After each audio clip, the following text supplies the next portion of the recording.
So hi everyone, here is an overview of the chamfer command. This command will create a beveled edge between two selected lines, and it can be defined by specifying a distance away from the intersection of the selected lines. So it can also be defined by an angle. So here's how to use the chamfer command in AutoCAD 2012.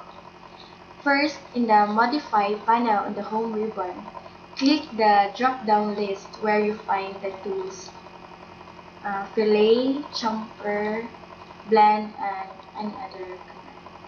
So, select the chamfer tool.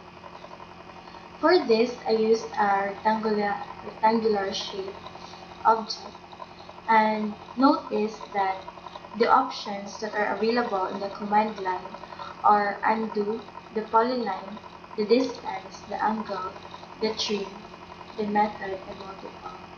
And the undo the chamfer that was just applied, use well in the same section of the command, while the polyline, if you apply a chamfer to all vertices of a polyline. And the distance, set the length of the distance for each line or polyline segments that the chamfer will be applied to. So for this, I prefer to use the distance. So just type letter D. And specify the first chamfer distance, which is 1 unit. And the specify second chamfer distance, 2 units. And you need to select first line in this side and the other line in here.